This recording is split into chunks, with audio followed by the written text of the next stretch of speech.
directo desde el corazón de la revuelta, Radio Plaza de la Dignidad.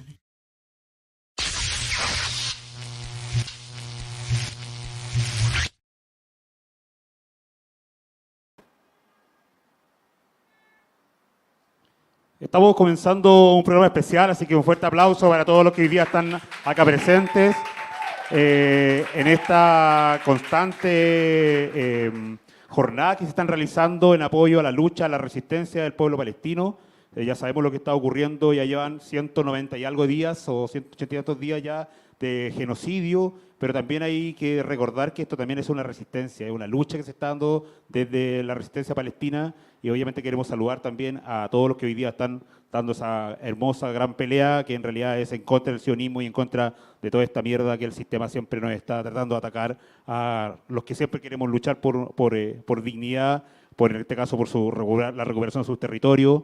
Así que acá desde Radio Plaza de la Dignidad queremos saludar a nuestros amigos que hoy día en conjunto hacemos este programa, los colectivos AUTA, que hoy día quisieron estar presentes. Esto es una organización que lleva un par de semanas ya realizándose, y recordar que esto también se trata de no solamente conversar sobre lo que está ocurriendo con la música de Resistencia Palestina, sino que también además la denuncia que tenemos que hacer no solamente a quienes hoy día están apoyando el genocidio en Palestina, sino que también a quienes han hecho oídos sordos, y tenemos que decirlo, acá el gobierno de Boric, el gobierno de hoy día también está siendo cómplice al callarse frente a lo que está ocurriendo hoy día con el pueblo palestino. Y no solamente eso, tenemos que recordar que la gran mayoría del armamento que se compra a los israelíes también se ocupa para seguir atacando a la nación mapuche, que también les mandamos un gran abrazo a todos los que están haciendo la resistencia, especialmente a nuestros hermanos de la Coordinadora Arauco Mayeco, que hoy día están encarcelados. Y claro, una pelea que se tiene que dar en conjunto. El genocidio no solamente en Palestina, sino que también ha sido por años contra el pueblo mapuche. Así que dejamos acá a nuestros amigos del colectivo, los dueños de casa hoy, y de Radio Plaza de la Dignidad, un honor estar en esta actividad. Así que muchas gracias también a todos los que están hoy día presentes acá en esta hermosa actividad. Vale, muchas gracias, Carlos. Bienvenidos a Plaza Dignidad. Mi nombre es José Jassi y estoy acompañado por Noel Salá. Ambos formamos parte del colectivo Alauda, un colectivo cultural dedicado a la promoción de la cultura árabe palestina y su vinculación con el medio chileno, siendo uno de nuestros grandes objetivos poder promover artistas y músicos entre los distintos continentes. Estamos en vivo desde nuestra plataforma de Instagram e invitamos a todos a conectarse y participar junto a nosotros. Durante esta entrevista estaremos recibiendo preguntas del público también, si las desean hacer desde el Instagram o desde la plataforma de la radio Plaza Dignidad. Y aprovechamos también de invitarlos al evento que vamos a realizar el jueves 21 de marzo en City Lab, también con la banda TootArd acá presente. Que va a ser un conversatorio con un pequeño jamming que queda ahí en GAM Metro Universidad Católica. Las entradas son gratuitas y las pueden obtener desde la plataforma de Portal Disc. Y bueno, y también es necesario como contextualizar que estamos acá junto a Hassan en representación de la banda TootArd. Ellos se encuentran en Chile por el contexto, el motivo del festival GUMAD que se realiza este viernes, sábado y domingo. Y ellos van a estar tocando el día domingo, cerrando la última jornada del evento. Para que saquen sus entradas.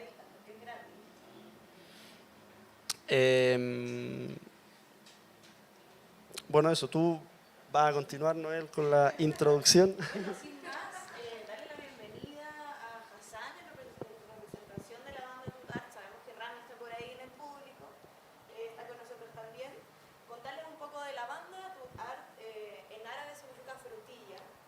Es una banda siria-palestina, nacida en el año 2010.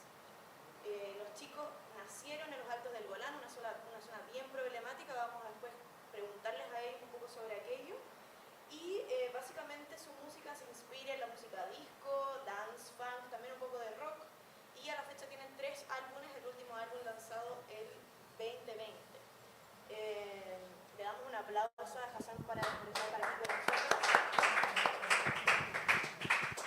Y bueno, comentarles que la entrevista la vamos a hacer en inglés porque Hassan no habla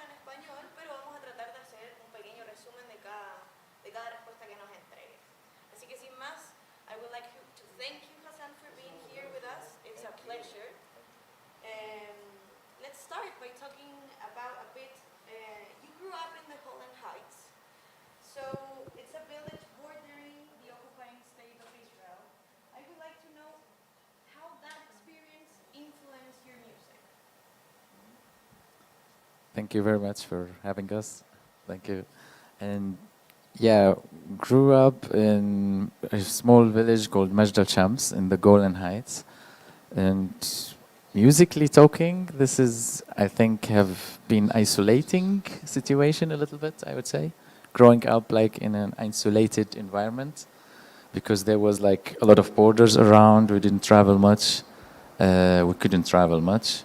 So yeah, we made home, like music at home with the family, and then listened to a lot of music on the internet without experiencing a lot of live music or like being part of a scene. That was the way growing up, in a way. And maybe you can explain to the audience what is happening and what happened at that time in the Golan Heights. When we grew up, well, as a kid, we were just, you know, in the nature, playing, enjoying the nature. But it's a small village just on the border between Israel and Syria right now. So we are Syrians, but on the Israeli side, have been occupied in '67. So yeah, we've been just growing up there, and luckily in our situation, our music, our family were musicians, so we're doing music. But most of the time, you grew up with music. Yeah, and most of the time we were just like sitting, making fire, and like making music next to the fence and the border, and sometimes the army is practicing nearby or something like this kind of environment. Yeah. No, qué interesante. Bueno, ahí Hassan estaba comentando un poco su experiencia desde su infancia en una situación muy compleja, estando en un territorio originario de Siria, pero tomado por Israel posterior a la guerra con Palestina iniciada en el año 1947. Y en relación a eso, nos gustaría mostrar un fragmento de una canción que muestra escenas en el videoclip sobre varios territorios y paisajes de esas ciudades de Palestina y cercanos a sus tierras de orígenes donde vivieron su infancia.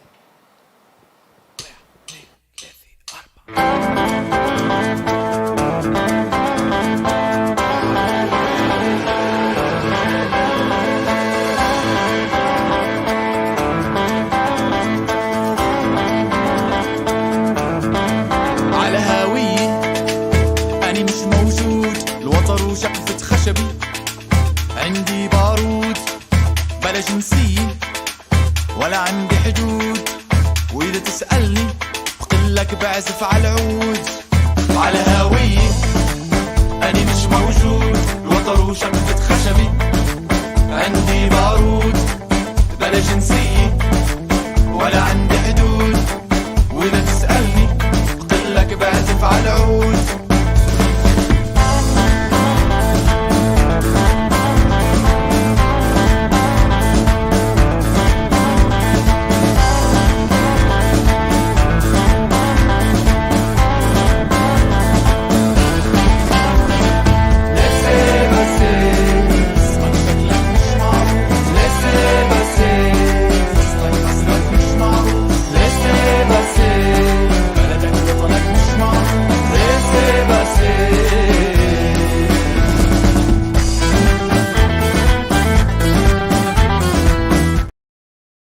Viendo era parte, un fragmento de la canción Laissez Passer.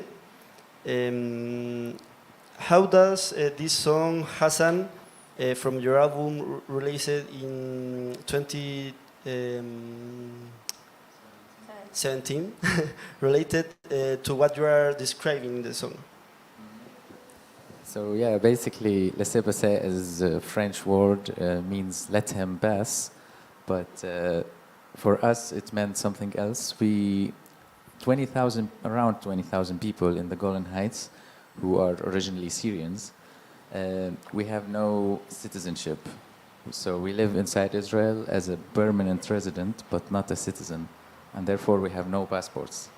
So we're stateless, and therefore we must get a travel document by law, and this usually is this travel document called laissez-passer, which basically has a nationality written on it and defined. There is no nationality. And with this, you can't travel anywhere. You need to make a visa before any place you travel. So traveling here in Chile, you had to take a visa.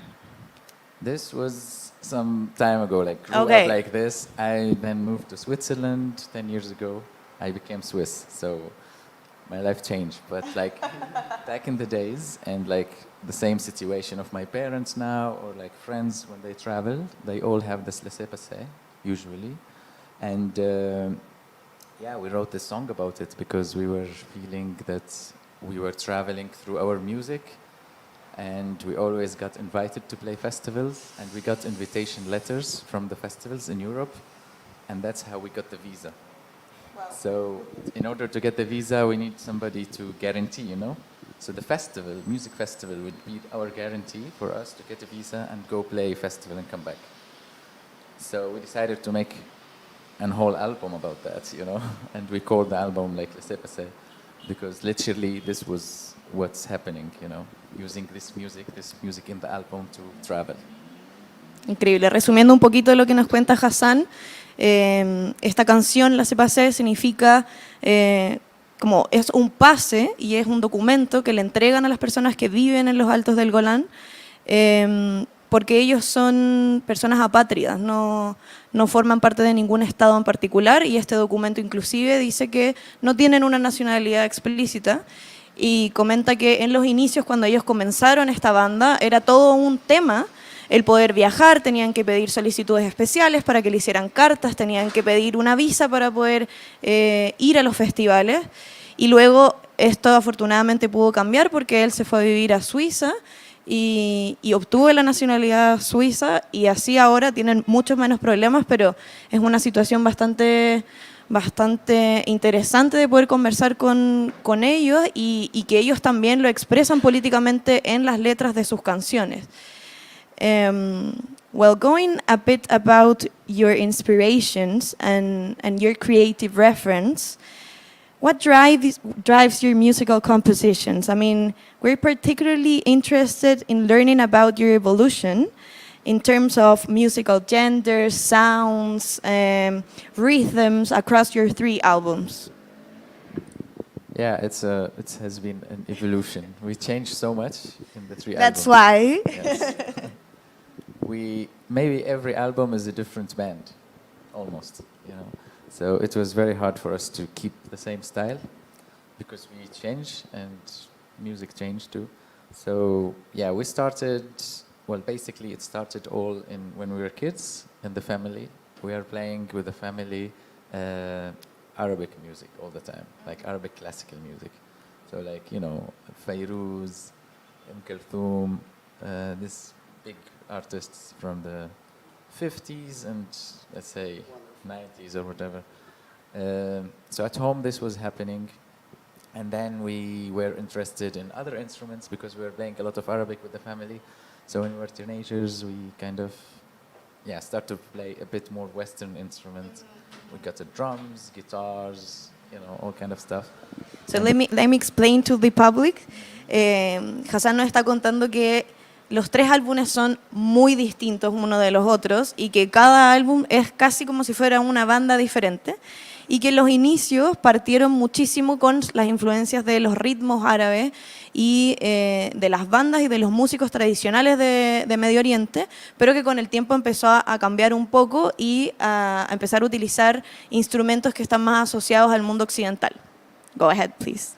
Yeah, and then we formed a band with the friends, you know, everybody was playing instruments and around us from our friends, and we were practicing in our little room, and we made the band basically, and the first album was a bit, let's say, we were writing songs in Arabic about our situation, but in a style a little bit that was influenced by, let's say, reggae music, because we found about Bob Marley in these times, and we were liking that. So we wanted to, yeah, tell maybe a story with this kind of music because it's positive, but it's also protest music at the same time. So this was attractive. This was the first album. Ok, entonces nos comenta que el primer álbum está muy influenciado por la música reggae, inclusive por Bob Marley, y que luego empezó a cambiar un poco esto. Ya el segundo álbum tiene otro tipo de influencia. Yeah, and the second album we've been trying to play all the time different kind of music, and at some point I wanted to play Arabic scales on the guitar, which is impossible to play because we have no quarter tones. So I've added frets on the guitar in between the frets to make a quarter tone, and then could play like Arabic scales. And with this we kind of went a bit more like towards like rock music, not only rock from West or like from Europe, but also rock from Africa, which was for us maybe more interesting actually, but was rocky sounds a little bit. So second album was a bit psychedelic rock, Arabic melodies, whatever, you know, something like that. Interesante, ahí nos cuenta que el segundo álbum pasó a ser un poquito más del género del rock, pero tomando aún instrumentos árabes y contextualizándolos para que pudiesen tener sentido con este estilo un poco más rockero. And lately, the last album in 2020 was Migrant Birds. Disco. Yeah, we got the synthesizers back because we used to have a synthesizer when we were kids, and then we wanted to play with this again, and yeah, it sounded a bit like a disco funk. I find hard times to explain it, but we started to call it like West Asian disco because to use a term which is inclusive to all the different cultures and music styles, not only Arabic, you know, it's very diverse. So I would say, the last album would be West Asian disco. Entonces nos cuenta que el último álbum sí giró un poco más a todo lo disco y lo resume como en disco occidental asiático. Si pudiese ser el resumen del tercer estilo de la banda. Así que como ven, una banda muy multifacética en términos musicales. Quizás podríamos pasar a la otra pregunta porque él respondió un poco. Okay, so let's continue talking about your connection with Palestine. How could you describe the role of your music and your lyrics in particular in the struggle for freedom and justice in Palestine? Mm-hmm. So basically we are, like my parents are Syrians, but the fact that we got occupied by Israel, we have became like those Arabs inside Israel, and we have lived the Palestinian experience in a way. So when I grew up and like moved to Jerusalem, Haifa, Jaffa, Ramallah, these cities, and so basically we have met a lot of people, and we found out that we are Arabs inside Israel in a way, which is the same experience. A lot of Arab living inside the 48, or like less similar to the West Bank, more similar to the what they call 48, or like inside Israel. The historic Palestine. Exactly. Okay. So because the Golan has no border, you're right. It's like now part of this. So we could move there. That was our playground, right? So growing up there, finding out that you are a minority and second-class citizen and all this, and trying to, I think that's why I migrated, in a way. Bueno, ahí Hassan nos está contando un poco que si bien ellos son sirios y nacieron en Siria, Palestina fue el patio donde jugaban cuando eran pequeños, y desde esa época muy joven se dieron cuenta que ser árabe en ese espacio era ser un ciudadano de una segunda categoría, y por lo mismo desde muy pequeños comenzaron a tener una solidaridad también con el pueblo palestino. Inclusive después ellos vivieron en muchísimas zonas, no solamente en lo que se conoce como Cisjordania, que es el territorio palestino actual, sino que también dentro de la Palestina histórica, que actualmente está tomada por Israel. So maybe just to answer the question correctly, like what's the relationship? Because so in this way we've been part a little bit of the music scene in Palestine because that's where we were living and working. And for many people we were like a Palestinian band. And for other people we were like Syrian band because our parents were Syrians. So it's always like, yeah, very tough identity and yeah. Do you struggle with that identity or not really? Do you prefer to say like a Syrian Palestinian band? Yeah, that's why we founded West Asian. I think this More is inclusive. a very big term, you know. Yeah.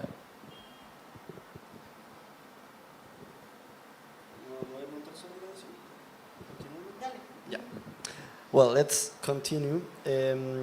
What do you believe is the most significant social impact that music can have on raising awareness and activism related to the Palestinian resistance? Yeah, now it's weird times, of course, like this last couple of months.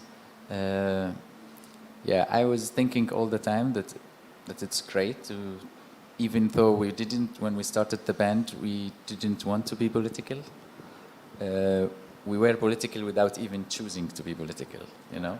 So just if I say I come from the Golan Heights, it was political, you know? So I think this is something we learn with the time, that you cannot run away from it, even if you don't want to do it, you know? So music or arts in general, if you have a political situation, they will always, you know, be glued together.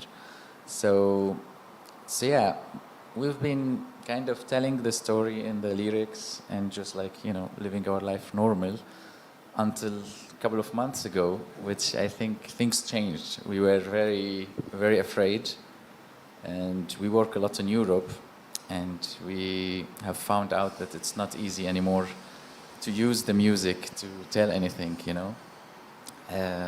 We almost canceled some shows and had like, yeah, a lot of difficulties playing and expressing ourselves, you know, let's say in Europe now. In Europe. In the Europe music scene. So now it's becoming a little bit more, again, easier to do it still. But yeah, I feel like in the last few months and many other artists like that got, you know, a lot of problem of like, you know, having a political situation. Even if you are not using that, sometimes it's enough you are an Arab artist, they won't book you in a festival just to avoid. That's interesting. I'm going to say that. So, le preguntábamos un poco sobre el impacto social que tienen las letras y la música para la resistencia y la solidaridad que tenemos que tener con Palestina. Y Hassan nos comentaba que desde muy pequeños y por el espacio físico donde ellos vivían, aunque no quisieran, eran personas muy politizadas. Y eso hizo que naturalmente las letras de sus canciones también incluyeran esa politización, ¿verdad?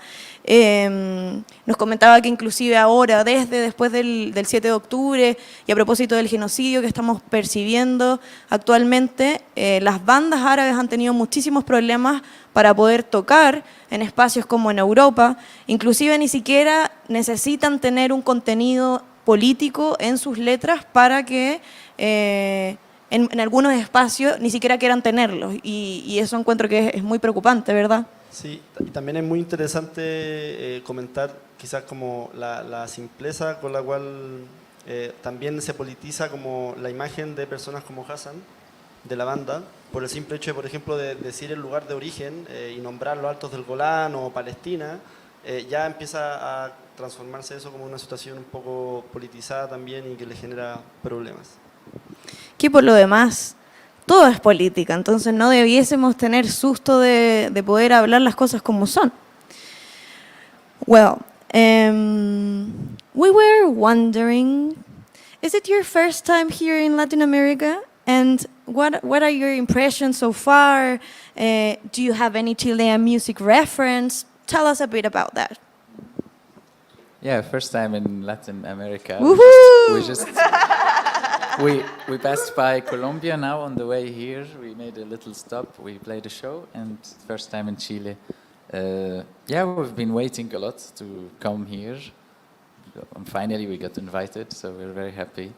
And I feel so far it's a lot of connection with, in general, everything we've experienced, and a lot of similarities. I think like people in South America and in Arab countries share a lot, actually. Yeah, we're but warm people. Yeah.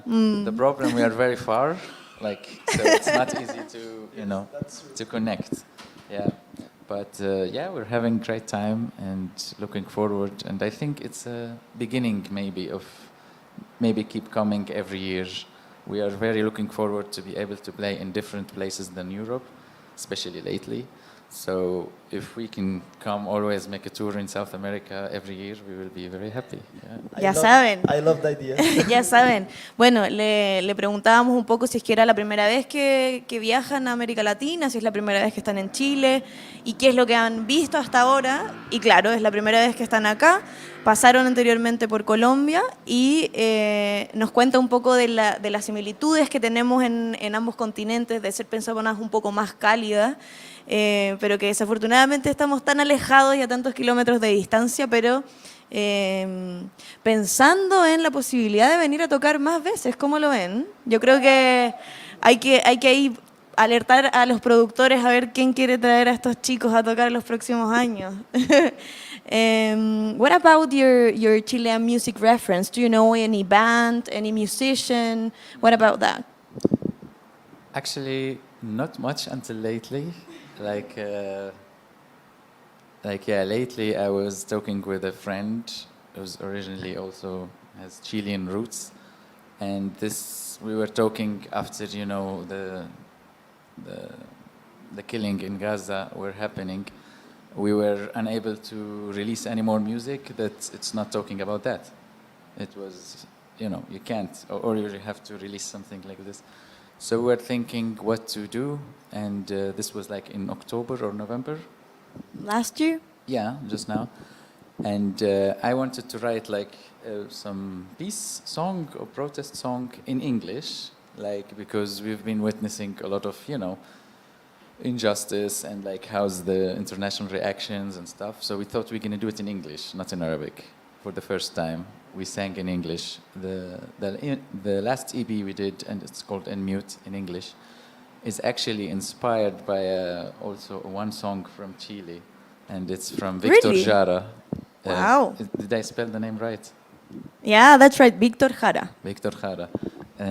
And the song it's called The Right to Live in Peace. I don't know in Spanish. Sí, el derecho a vivir en paz. Yeah. This song a friend sent to me because we were talking about artists who have created song in such situations, and he translated it to me for English, and I kind of took direct inspiration from that to write some songs. You can listen to the album En Mute and see if you can find the link to the song, but I think it's obvious, yeah. Increíble. Bueno, le preguntábamos un poco si es que tenía alguna referencia musical chilena y la verdad es que no mucho, pero conoce a Víctor Jara a través de otro amigo chileno. Estaban compartiendo un poco y dialogando sobre la situación que se está viviendo ahora en Gaza y naturalmente la necesidad de poder escribir y sacar músicas que hablen un poco sobre eso. Y tienen un EP que lanzaron hace poquito tiempo, son 3 canciones, se llama Unmute, es primera vez que los chicos cantan 100% en inglés, para justamente la idea de poder llegar a más público. Y nos cuenta que hay una de esas canciones, que una parte está inspirada en la letra de El derecho a vivir en paz de Víctor Jara, así que inclusive la conexión entre los continentes y las luchas sociales, la solidaridad entre los pueblos, creo que también se hace patente aquí, digamos. ¿Cómo lo ves tú, José? Lo encuentro increíble, muy interesante. No, tengo muchas ganas de escuchar la canción en Guma del domingo y ponerle más atención. Qué emocionante. Para continuar, to continue, Hassan, maybe in relation of the other question, are you familiar with any social struggle emerging from the Latin American continent? and how do you perceive any potential connection between this movement and the work you do? And the work you do. Yeah, I'm not an expert, but I've of course have more or less some like information about here, and I think, yeah, I think at the end of the day, it is very related, like in this example of this song, you know, that this song that Victor wrote could work now for Gaza, like 100%. It's like, you know, valid. So even he wrote it about something else. So in this way, I think, yeah, struggles and suffering everywhere, yeah, is kind of similar in a way, or in the same, you know, Vibe. hardness. And yeah, if you create from that, yeah, there's definitely a connection, I think.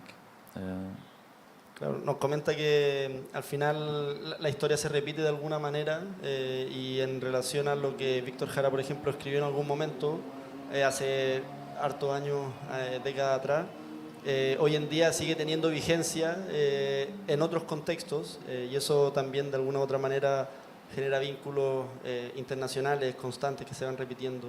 Es muy interesante el análisis. Sí, la importancia de poder entrelazar, ¿verdad?, nuestra historia, la historia chilena con la dictadura terrible que nosotros también vivimos y con la situación que se está viviendo ahora en Gaza. Son injusticias por ambos lados y la manera en que la música puede llegar a conectar ambos espacios y poder sacar algo muy bonito y limpio, ¿verdad? Well, to wrap up a bit, I'm not sure if you're aware, but here in Chile, we're home for the largest Palestinian diaspora outside the Middle East. And the majority of this immigration occurred during the last decade, different from Europe, for example.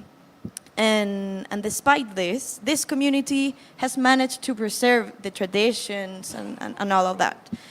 What message would you deliver to the Chilean Palestinian artists and activists that are working right now for the human rights in Chile, but for Palestine, and particularly considering the role that the Palestinian diaspora can have?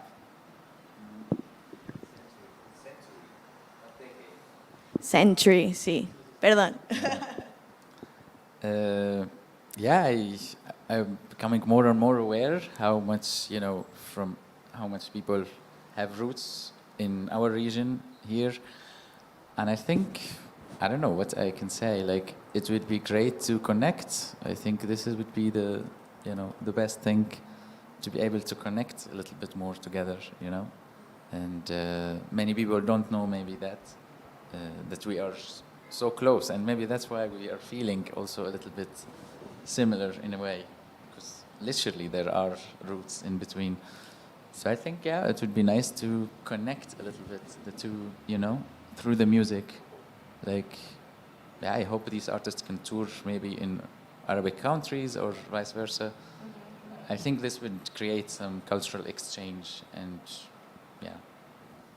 Claro, nos comenta un poco de la importancia del intercambio cultural, de tener la posibilidad de conocer a músicos chilenos que trabajan con ritmos árabes, con sonidos, o que inclusive vienen de la diáspora palestina, de tener la posibilidad de ellos de venir acá, pero también de esos músicos, ¿por qué no?, poder visitar Palestina, ver cómo se hacen música y pensar en algún intercambio interesante que pudiese surgir de ahí. Les voy a hacer un pequeño spoiler para que se motiven para ir a nuestro evento del jueves. Este evento, que va a ser en el GAM, vamos a tener un pequeño conversatorio con los chicos, pero después va a haber una sesión, los chicos van a tocar un par de canciones, pero también vamos a abrir el espacio a hacer un jamming, que en inglés quiere decir como una mezcla, digamos, donde vamos a tener la posibilidad de otros músicos chilenos que puedan tocar con los chicos, justamente para poder conectar lo que nos comenta Hassan. Así que si es que todavía no han sacado su entrada, los invito. Jueves 21 a las 7:45 es en el GAM, en la sala City Lab. La entrada es liberada con aporte voluntario. Las entradas las pueden encontrar en Portal Disc y están en nuestro Instagram, Portal Ticket, perdón. y las pueden encontrar en nuestro Instagram, en nuestro Linktree. Así que, por favor, no se lo pierdan. No sé si habrá alguna pregunta del público o en alguna red. ¿No?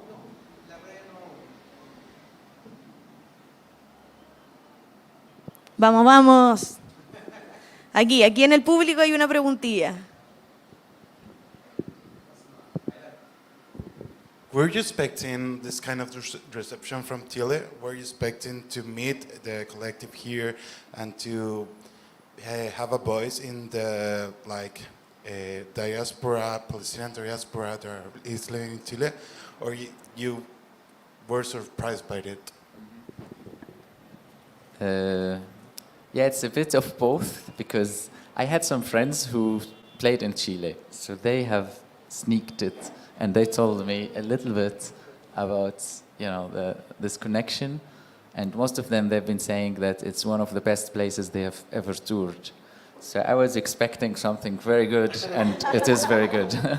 So I think, yes, it's great. Bueno, nos cuenta que tiene algunos amigos chilenos y que también les habían spoileado un poco que somos gente bacán. Entonces, alta expectativa de que venir a Chile iba a ser una situación muy especial. La tarea es de nosotros, entonces, de cumplir con esas expectativas. Pero no dudo que en el WOMAD va a ser así, lo van a disfrutar muchísimo. También los invitamos, obviamente, a sacar las entraditas. Son gratis también, a propósito de lo que hace el festival en la comuna de Recoleta. No sé si es que hay alguna otra pregunta del público. Adelante. Hi. Welcome. Just wondering how you have seen in the last months after the October 7, the perception of Palestinians, the perception of Israel, the perception of the conflict in Europe, because you know in South America we are super pro-Palestine, Palestine. Especially in Chile we have the biggest community outside Middle East. But I wonder how you perceive the atmosphere there. Have you travel or maybe otherwise? Maybe you have some support that you didn't have before. Like how you? I'm interested about that. In Europe. Yeah. Yeah. You live in Europe, no? Yes, I live in Switzerland, and the last month in February we've been touring in Europe the last month, 2 months. And I was very afraid to play shows in Europe now, because in some countries it was illegal to raise the flag of Palestine and to say certain things. So I was worried not only for myself but also for the audience, because I felt like if the audience come together in the party and get excited and hold the flag, and they might be in trouble, especially in Germany talking here. So, I'll stop you just to tell the audience.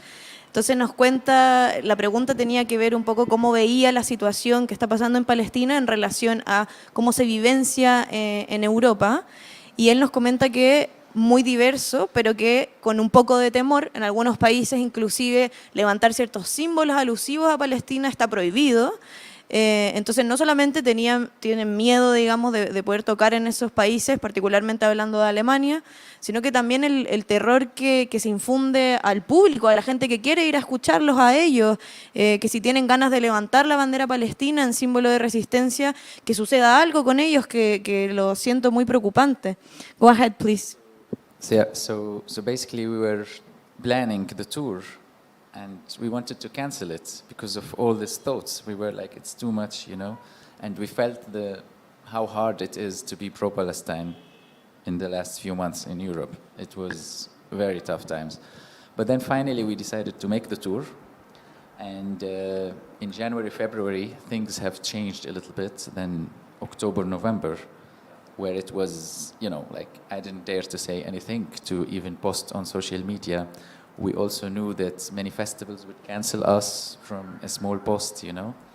So it was very tough to find the right way how to do it. And then finally we made the tour, and things have changed also. Like also Europeans and media realized a little bit how fucked up it is to not even speak.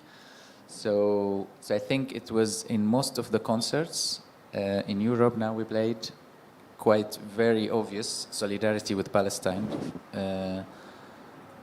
And there was always flags and people saying Free Palestine, except of Berlin, which has the most Arab community in it. I don't know I think they were very hard, the police in Berlin, I don't know, people just didn't, show so much, which I understand, like, it's tough there. So yeah, this Les voy a resumir. experience. Les voy a resumir un poquito. Entonces, en algunos momentos pensaron en cancelar, tenían una gira por Europa y pensaron en cancelar esta gira por este miedo que les comentaba anteriormente.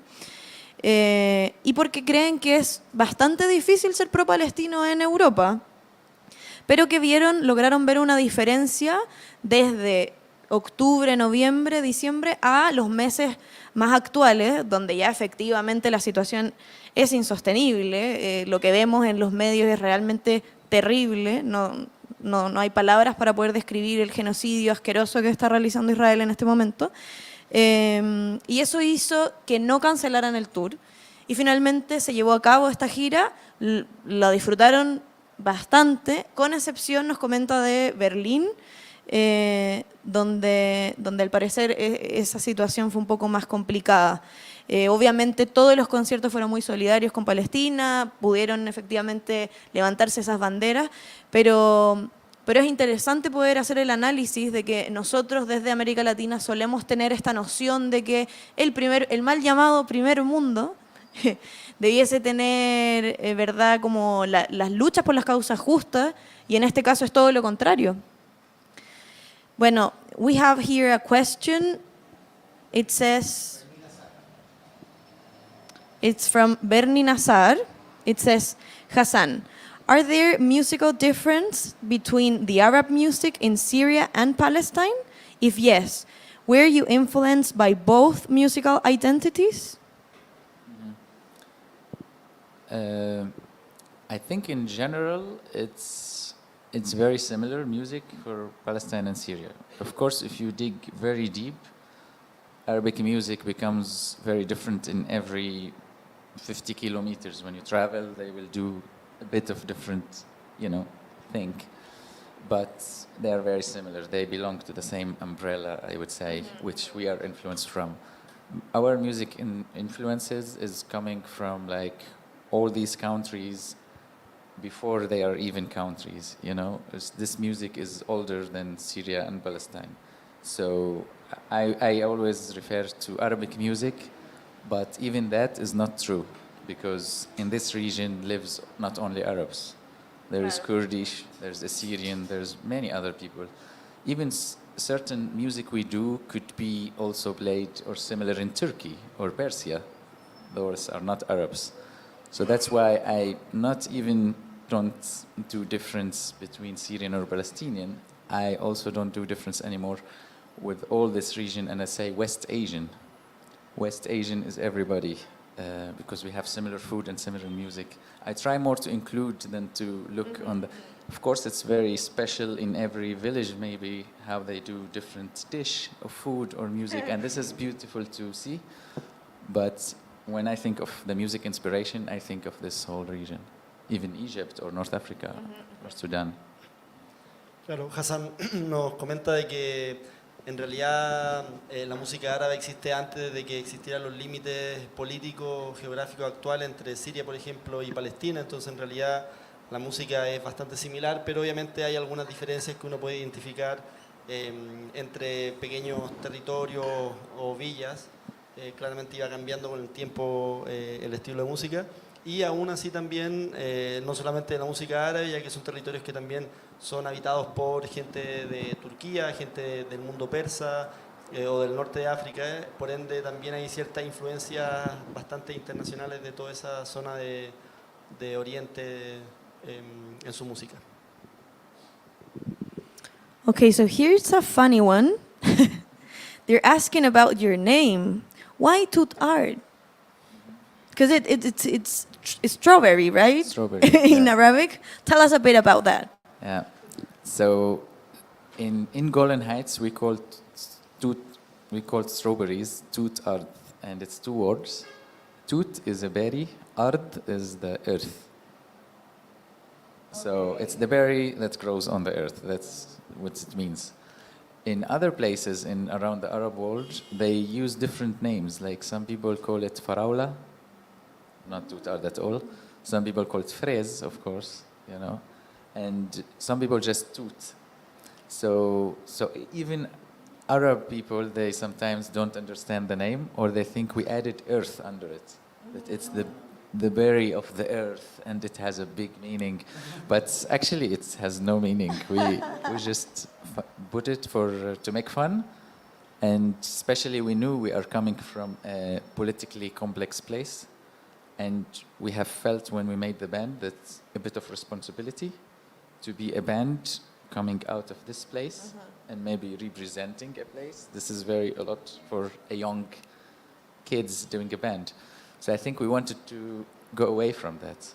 We didn't want to be political, so we chose a funny name, friendly, you know, that doesn't mean anything. But anyway, we end up writing songs. Anyway. And, yes, so Bueno, the name entonces, doesn't matter. Preguntaban un poco sobre el nombre que les llamaba la atención, que significa frutilla, y nos comentaba un poco que es interesante porque los distintas formas de hablar en árabe, inclusive la forma en que uno dice frutilla puede cambiar muchísimo en Palestina, en Siria, en cualquier otro país, digamos, de esa zona. Y particularmente de la zona donde ellos viven, tut es fresa y art significa tierra, y es una palabra que se utiliza primordialmente en esa zona de donde ellos vienen. Inicialmente lo pensaron así porque querían tener un nombre un poco más divertido, menos político, pero finalmente se dieron cuenta que no hay escapatoria a eso. Bueno, no sé si tenemos tiempito para una pregunta más y ya con eso estaríamos cerrando esta transmisión maravillosa. Agradecerle obviamente a Hassan por su tiempo. No sé, chicos, acá en el público, si es que alguien tiene alguna pregunta, aprovechen que viene de muy lejos.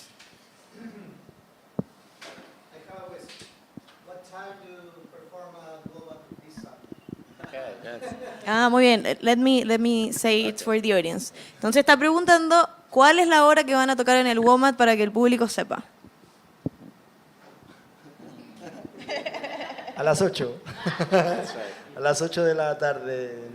Es en la plaza que se encuentra frente al acceso principal del cementerio general. Ahí se va a realizar el festival.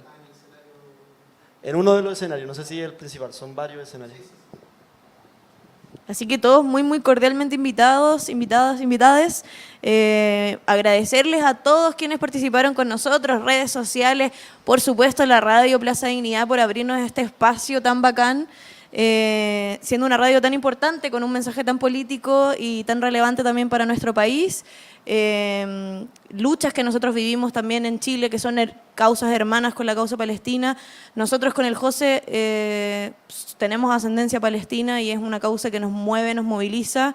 Nuestro colectivo, que nace a partir de las situaciones vividas en octubre,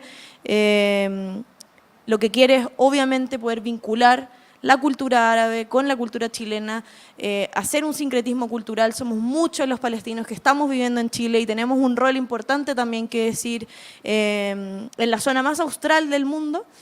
Y para nosotros es un honor poder tener una banda así de relevante, Siria-Palestina, con nosotros, así que no se pierdan por favor todas las actividades que tenemos con ellos, y un aplauso a todos por acompañarnos acá en este espacio.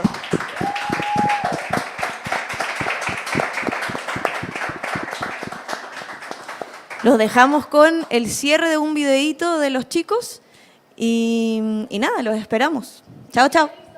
Síganos en Instagram, @auda.colectivo. Y @TootArd.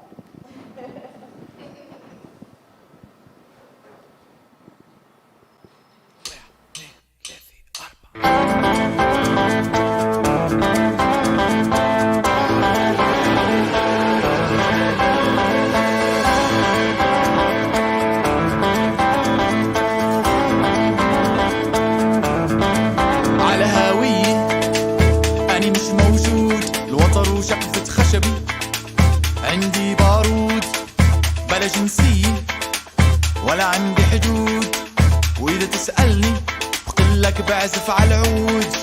على هوية أنا مش موجود، الوتر وشبكة خشبي. عندي بارود بلا جنسية ولا عندي حدود، وإذا تسألني بقلك بعزف على العود.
القهوة